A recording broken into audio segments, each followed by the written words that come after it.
ایک وقت ایسا آیا کہ اللہ تعالیٰ نے حضرت ابراہیم کو بہت زیادہ مال عطا فرمایا. اتنے اونٹ گنے نہیں جاتے، گائیں اتنی زیادہ کہ شمار نہیں ہوتی، بکریاں اتنی زیادہ کہ شمار، بہت زیادہ مال اللہ نے عطا فرمایا. اور ابھی کچھ عرصہ پہلے آپ پیچھے جائیں نا تو جو لفظ مال تھا وہ روپے پہ تو بولا ہی نہیں جاتا تھا، وہ جانوروں پہ بولا جاتا تھا. بہت زیادہ مال اللہ نے دیا، بکریاں، گائیں، اونٹ، بیل، بڑا کچھ. تو رب کریم نے فرشتوں سے فرمایا کہ واتخذ اللہ ابراہیم خلیلا، ابراہیم میرا دوست ہے. تو فرشتے کہنے لگے یا اللہ جسے اتنا کچھ دیا جائے اس نے دوست تو بننا ہی ہوتا ہے، وہ نوازا ہی بڑا ہے، اتنا مال، اتنے کھیت کھلیان، اتنا کچھ. اللہ کریم نے فرمایا جاؤ آزمائش کر لو، امتحان لے لو. فرشتہ امتحان لینے پہنچ گیا. حضرت ابراہیم کے جانور چر رہے ہیں چراگاہ میں، حضرت ابراہیم بھی ہیں، غلام بھی ہیں، بہت بڑا ریوڑ ہے. آپ تشریف فرمائے. ایک فرشتہ آیا تو کھیت میں چھپ کے بیٹھ گیا اور بلند آواز سے کہنے لگے سبحان اللہ والحمد للہ ولا الہ الا اللہ واللہ اکبر. اب وہ حضرت سیدنا ابراہیم علیہ السلام کھڑے تھے تو وہ کھیت میں بیٹھ کے تسبیح پڑھنے لگا سبحان اللہ والحمد للہ ولا الہ الا اللہ. حضرت ابراہیم کہنے لگے یہ میرے رب کا نام کون لے رہا ہے؟ بڑی اس کی میٹھی آواز ہے، بڑی، کون ہے؟ ڈھونڈنے لگے، گھومتے گھومتے اس کے پاس چلے گئے. فرشتہ انسانی شکل میں، تو میرے رب کا ذکر کر رہا تھا؟ اس نے کہا میں ہی کر رہا تھا. فرمانے لگے یار ایک دفعہ پھر نہیں کرتا؟ تو کہنے لگا ابراہیم پہلے تو میں اپنی مرضی سے کر رہا تھا، تو کہتا ہے تو پیسے لگیں گے، پیسے ہیں تو کر دیتا ہوں. حضرت ابراہیم کہنے لگے بول تو کیا لے گا؟ میرے اللہ کا ذکر سنانے کا کیا لے گا؟ کہنے لگا جتنی بکریاں آپ چرا رہے ہیں ساری دے دے تو میں اللہ کا ذکر سنا دیتا ہوں. آپ نے فرمایا بس جا تیری ساری ہوئی میرے رب کا ذکر سنا. اور پھر شروع ہو گیا سبحان اللہ الحمد للہ ولا الہ الا اللہ واللہ اکبر.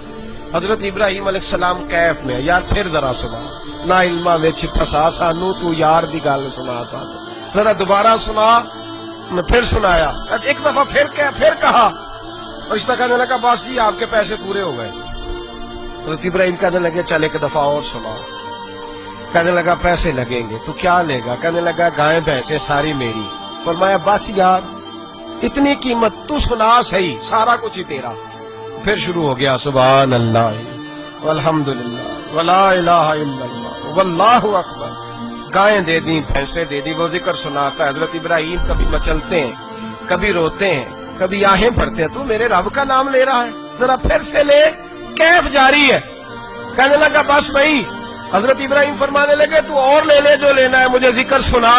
اس نے کہا ابراہیم بکریاں میں لے چکا، گائے بھینسیں میں لے چکا، اونٹ رہ گئے، سارے لے لوں گا پھر ذکر سناؤں گا. فرمایا کیا تیرا ہوا تو ذکر سناتا رہے، میں دیتا ہوں. دے دیا. کچھ دیر ذکر کیا تو اب خاموش ہو گیا. حضرت ابراہیم خلیل اللہ علیہ السلام فرمانے لگے ذکر سنا. کہنے لگا ابراہیم اب تیرے پاس دینے کو کیا ہے؟ ہر چیز تو میں لے چکا. آپ فرمانے لگے یہ گائے بھینسیں بکریاں چرانے کے لیے تجھے کوئی نوکر ملازم بھی تو چاہیے نا. تو اس طرح کر مجھے رکھ لے، میں روٹی نہیں مانگوں گا، کھانا نہیں مانگوں گا، تو اللہ کا ذکر سناتا رہنا، میں تیرے جانوروں کی نوکری کرتا رہوں گا. حضرت ابراہیم علیہ السلام نے جب یہ کہا نا، فرشتے کی آنکھوں میں آنسو آ گئے.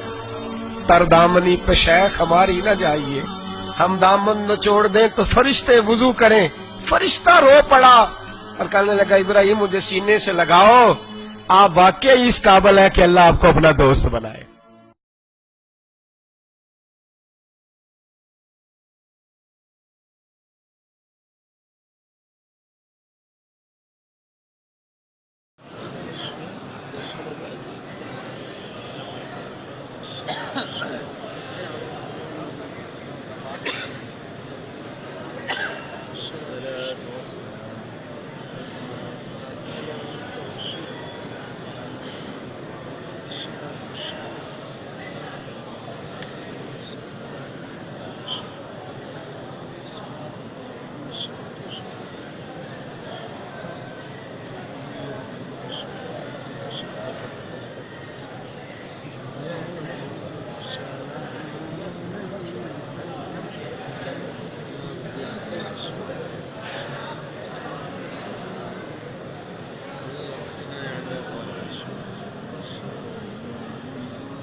پیارے دوستو، پیارے بھائیوں، نبی کریم روزہ رسول جعلی مبارک کی زیارت فرمائیں اور درود پڑھ لیں۔ الصلاۃ والسلام علیکہ یا نبی اللہ، الصلاۃ والسلام علیکہ یا حبیب اللہ، الصلاۃ والسلام علیکہ یا رسول اللہ وعلی آلہ وصحبہ یا حبیب اللہ، الصلاۃ والسلام علیکہ یا خاتم النبیین وعلی آلہ وصحبہ یا حبیب اللہ، الصلاۃ والسلام علیکہ یا نبی اللہ وعلی آلہ وصحبہ یا حبیب اللہ۔